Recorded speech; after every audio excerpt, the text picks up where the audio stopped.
Assalamualaikum warahmatullahi wabarakatuh. A very warm welcome I bid to all my dear friends. How are you? I hope you are in a pink of health. Before I start, please allow me to introduce myself. My name is Nadine Zahra Binti Khairul Anuar. I am 11 years old and I'm studying at SK Filda Bukit Wahar, Kota Tinggi, Johor. During my time in this school, I have represented my school in a lot of events. I joined my first NILAM competition when I was in year 4. Other than that, I also joined district level poetry recitation competition when I was in year 5. In sports, I was a part of the winning team in district level hockey tournament representing SK Filter Bukit Wahar in 2022. Following that, I also represented Kota Tinggi to the state level hockey tournament.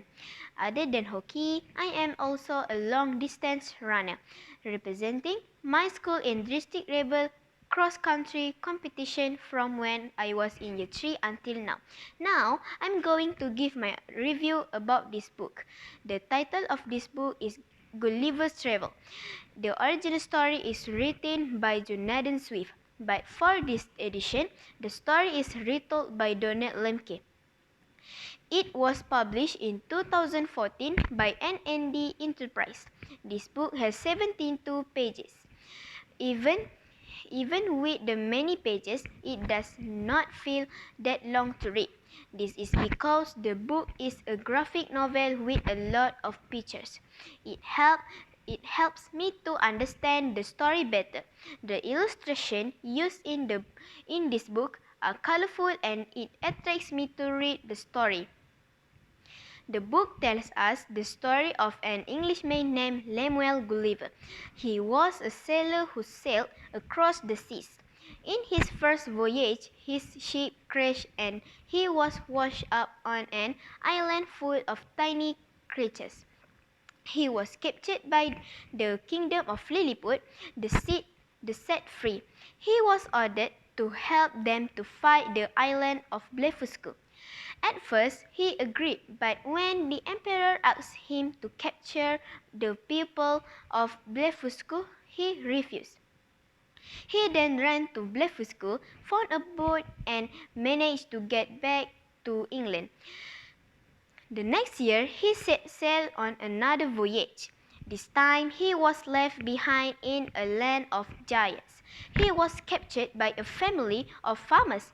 He made friends with the farmer's daughter who taught him a lot of things.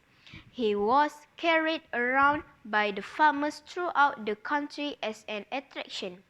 When he arrived at the capital, he was asked to meet the queen. The queen took him to live with the royal family. Due to his small stature, he constantly lived in fear of being harmed by other giant creatures. One day, while he was traveling the country with the royal family, he was snatched by a bird and dropped into the ocean. He was fighting for his life when a ship came by and rescued him. He returned again to England and was persuaded by his family and friends to never sail again. Personally, I think the story is very interesting. From the start, I am curious to know what will happen to Gulliver throughout the story. Will he be executed in the kingdom of Lilliput? Or can he survive in the land of giants? These questions fueled me to read the book until the end. The language used in the story is quite simple and makes it easier for me to understand the story, since it suits my level. Based on the story, there are several moral values that I can learn from this book. The first value is bravery. We must be brave to face any challenge in life. Gulliver is a very brave man. Although he faced a lot of challenges, he managed to survive his adventures. The next value is diligence. We have to be smart in making decisions. Gulliver's diligence helps him in making decisions which eventually save his life. All in all, I think this book is an interesting and well-written book. The physical and appealing of the book is appealing for me to read. The story is well organized and makes me read the story continuously. The moral values that I learned from the story help me to improve myself. That's all for the book review. For the next part of this video, I choose topic number 5. In this era, social media has become one of the most popular medium of information sharing among people around the world. With the popularity, a lot of people start making various contents to gain the netizens' attentions. However, the abundant social media contents brought both good and bad influences. The good thing is there are many contents that are beneficial to the viewers, such as teaching, life hacks, healthcare, and many more. Often when we are randomly scrolling through Facebook, we will encounter many new information that we can learn from.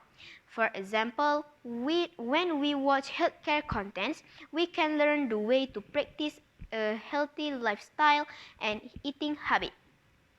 Therefore, the overflowing of these contents is a good thing for the netizens. Unfortunately, there are also some content creators that will do anything just to gain ratings and viewers. They even dare to put themselves into danger and risky situations. People who are easily influenced, especially children and teenagers, might follow the deeds and pull themselves into danger. Another example of a bad content can be found in gaming industry. There are many toxic attitudes in gaming community that should not be followed by anyone. All in all, it can be concluded that social media contents have both positive and negative sides. I believe we should control what we browse in the social medias. If we encounter any inappropriate contents, report them and block the pages so that we'll not find the same thing again in the future. That's all for this video. Thank you for watching. Bye!